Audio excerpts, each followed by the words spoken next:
Very good afternoon बच्चों। आज हम चैप्टर 8 ऑफ IC 46 कवर करेंगे, जो है बैंक रिकन्सिलिएशन। देखिए, ये चैप्टर जो है ये लॉजिक और अंडरस्टैंडिंग पे बेस्ड है, तो जो भी पढ़ाऊँगा बहुत ध्यान से सुनिएगा। सबसे पहले देखते हैं बैंक रिकन्सिलिएशन स्टेटमेंट होता क्या है, ये BR स्टेटमेंट क्या है। ठीक है, तो देखिए, तो बैंक रिकन्सिलिएशन स्टेटमेंट क्या है। So it is a statement prepared by an entity that reconcile the difference between their bank balance shown in the passbook and cash book। देखो बहुत सिंपल है, नाम से ही पता चल रहा है बैंक रिकन्सिलेशन। तो आप क्या रिकन्साइल कर रहे हो? आप रिकन्साइल कर रहे हो जो आपकी बैंक स्टेटमेंट मतलब जो पासबुक का बैलेंस है और कैश बुक के बैलेंस है उसको रिकन्साइल कर रहे हो। अब ये रिकन्साइल क्यों कर रहे हो आप? ये रिकन्साइल इसलिए कर रहे हो क्योंकि दोनों के बीच में कुछ ना कुछ डिफरेंस होगा। ठीक है, अब ये डिफरेंस का कारण क्या, मतलब ऐसा क्या है कि किसी पर्टिकुलर कंपनी की कैश बुक, उसकी देखिए कंपनीज अपनी कैश बुक भी बनाती हैं और बैंक बुक भी बनाती हैं। ठीक है, मतलब बैंक स्टेटमेंट भी उनके पास होती है। तो कैश बुक और बैंक स्टेटमेंट के बीच में डिफरेंसेस को ख़त्म करके एक स्टेटमेंट बनाई जाती है। डिफरेंस ख़त्म करने के लिए उसको बोलते हैं बैंक रिकन्सिलिएशन स्टेटमेंट। अब ये डिफरेंसेस क्रिएट क्यों होते हैं? तो देखिए, ये डिफरेंसेस मेनली दो रीजंस की वजह से क्रिएट होते हैं। या तो टाइम डिफरेंस की वजह से, ठीक है, कोई ट्रांजेक्शन आपने जब करी है तो वो पर्टिकुलर ट्रांजेक्शन कैश में रिकॉर्ड हो गई है, बैंक में रिकॉर्ड नहीं हुई है। क्योंकि देखिए, कई बार हम चेक इशू करते हैं, चेक हमने आज इशू कर दिया, ठीक है, बट हमने चेक कैश बुक में तो आज रिकॉर्ड कर दिया उसको, ठीक है, कि चेक इशूड है, बट उसकी पेमेंट में टाइम लगेगा क्योंकि चेक को आप बैंक में डालोगे, फिर वो अपनी टैट के अकॉर्डिंगली पेमेंट प्रोसेस होगी। ठीक है, तो टाइम डिफरेंस की वजह से भी और कई बार एरर्स की वजह से भी हो सकता है। ठीक है, तो दो रीज़न है, एक तो टाइम डिफरेंस की वजह से ये डिफरेंस आता है कैश बुक और बैंक स्टेटमेंट के बीच में, और दूसरा एरर्स की वजह से। ठीक है, जैसे एरर मान लो अगर बैंक ने एरर कर दिया या अकाउंट होल्डर ने कोई गलती कर दी उसकी वजह से, तो टाइम डिफरेंस और एरर इसकी वजह से डिफरेंसेस आते हैं। अब देखिए, कैश बुक क्या होती है? तो कैश बुक क्या है? Cash book is the record of, नाम से पता चल रहा है, it is the record of cash and bank transaction which is prepared by the entity. ठीक है, एंटिटी मतलब जो कंपनी है, अगर वो क्रिएट कर रही, वो रिकॉर्ड कर रही है कैश और बैंक ट्रांजेक्शन्स को, तो कैश बुक। वहीं अगर कैश और सारी की सारी ट्रांजेक्शन्स को रिकॉर्ड कर रहा है बैंक, ठीक है, statement of account prepared by the bank, तो इसको हम बोलेंगे पासबुक। ठीक है, चलिए, और एक चीज़ और, मैं पासबुक की एक और डेफिनेशन बताता हूँ, ध्यान से सुनिए। तो पासबुक को हम क्या बोल सकते हैं? It is a book issued by bank to account holder. It is almost a copy of account of customers entity in the book of bank. ठीक है, जो कस्टमर ने कैश बुक बनाई है मेनली उसी की कॉपी होती है, अगर कुछ भी डिफरेंसेस ना है।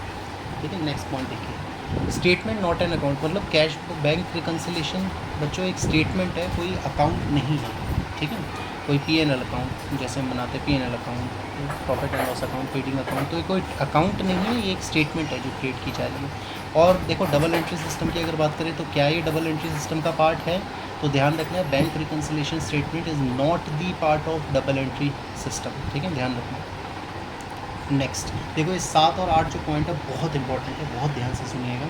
देखिए, अब मैं बात कर रहा हूँ कि हम कैश बुक के बैलेंस के अकॉर्डिंगली, ठीक है, balance according to cash book, उसके अकॉर्डिंगली हम क्या निकालेंगे? हम बैंक स्टेटमेंट का बैलेंस निकालेंगे। ठीक है, तो हम क्या करेंगे? हम कैश बुक का बैलेंस अपने माइंड में रखेंगे, उसके अकॉर्डिंगली हम निकालेंगे बैंक स्टेटमेंट मतलब पासबुक का बैलेंस। ठीक है, तो देखिए ज़रा ध्यान से सुनिए। देखिए, हमारे पास कैश बुक का बैलेंस है, हमने बैंक बुक मतलब बैंक स्टेटमेंट मतलब पासबुक का बैलेंस निकालना है। तो cheque issued but not presented for payment, cheque हमने इशू कर दिया बट अब तक पेमेंट के लिए प्रोसेस नहीं हुआ, तो इस ट्रांजेक्शन को हम रिकॉर्ड करेंगे। ठीक है, क्योंकि हमने चेक इशू कर दिया बट अब तक प्रेजेंट नहीं हुआ पेमेंट के लिए, तो आप इसको ऐड कर दो कैश बुक को। बैंक इंटरेस्ट अगर आपको मिला है ऐड कर दो। ठीक है, ऑटोमेटिकली, क्योंकि बैंक से अगर इंटरेस्ट मिला है वहाँ पर पासबुक में बढ़ा हुआ होगा, यहाँ पर भी इंक्रीज़ करो। डायरेक्ट क्रेडिट बाय कस्टमर, क्योंकि किसी कस्टमर ने क्रेडिट कर दिया। ठीक है, क्रेडिट मतलब क्या होता है? जमा करना, तो बैंक बुक बढ़े, कैश बुक को भी बढ़ा दो। स्टैंडर्ड ऑर्डर, जैसे स्टैंडर्ड ऑर्डर क्या होता है बच्चों? जैसे ECS हो गया, डेबिट मैंडेट, हम बैंक को डेबिट मैंडेट देते हैं कि हर महीने मेरा बिल एनुअल, जैसे एग्जांपल आप बिजली के बिल पे करते रहना या कोई इंश्योरेंस पॉलिसी है उसका ऑटोमेटिकली एनुअल प्रीमियम पे करते रहना, डिडक्ट करते रहना, ऑटोमेटिकली आप पे कर देना। ठीक है, तो हमने स्टैंडर्ड ऑर्डर डेबिट मैंडेट कर दे दिया। तो डेबिट मैंडेट क्या होता है? डेबिट मैंडेट की वजह से उस पर्टिकुलर डेट पे बैंक बुक का बैलेंस कम होगा, क्योंकि आपके बिजली के बिल, इंश्योरेंस प्रीमियम, आपके जितने भी एक्सपेंसेस के लिए आपने मैंडेट दे रखा है, ऑटोमेटिकली आपके अकाउंट से अमाउंट डिडक्ट हो जाएगा। तो वहाँ डिडक्ट हो रहा है तो आप क्या करोगे? कैश बुक में भी डिडक्ट करो। चेक डिपॉजिट, नेक्स्ट देखिए, check deposited in bank but not credited. तो चेक आपने डिपॉजिट किया बट अब तक अकाउंट में नहीं आया। जब अकाउंट में नहीं आया तो वहाँ बैंक बुक मतलब पासबुक भी कम है, तो कैश बुक को भी माइनस करो, ठीक है। बैंक चार्जेस, अब अगर कोई बैंक के चार्जेस हैं, जैसे example bank annual maintenance charge ले रहे हैं करंट अकाउंट के एग्जांपल, ठीक है, तो अगर बैंक चार्जेस है तो उसकी वजह से हमारी पासबुक कम होगी तो कैश बुक को भी कम कर दो, ठीक है। तो अगर कोई भी हम कैश बुक को ध्यान में रख के बैंक पासबुक का बैलेंस निकालना चाहते हैं तो हम अपने माइंड में ये सोच के रखेंगे कि कैश बुक के अंदर जो ट्रांजैक्शन आ रही है उस पर्टिकुलर इवेंट का क्या इम्पैक्ट पासबुक पे होगा, वो ही काम हमने कैश बुक के साथ करना है, ठीक है। जैसे मैं एग्जांपल दोबारा दे रहा हूँ, जैसे एग्जांपल डेबिट मंडेट है, ठीक है, मैंने बोला है कि मेरा बिजली का बिल हर महीने काटते रहना होता है, तो मेरे पास कैश बुक है।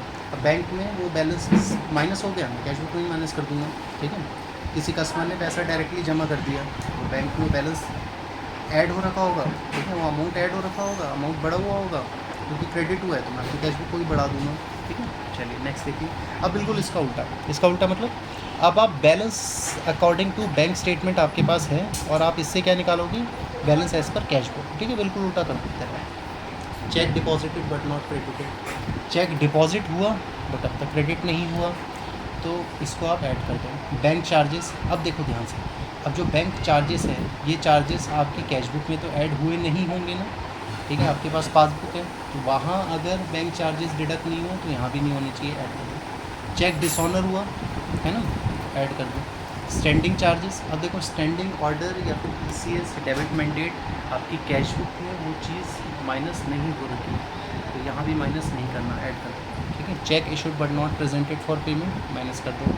डायरेक्टली क्रेडिटेड बाय कस्टमर, अब देखो कोई कस्टमर ने पैसा डायरेक्टली जमा कर दिया, कैश बुक में तो रिकॉर्ड हुआ नहीं होगा ना, तो यहाँ भी रिकॉर्ड नहीं करना, माइनस करो। बैंक इंटरेस्ट, अगर कोई इंटरेस्ट आपको मिला है, अब बैंक में इंटरेस्ट जो मिला है वो कैश बुक वाले ने रिकॉर्ड किया ही नहीं होगा, यहाँ भी मत करो, माइनस करो, ठीक है।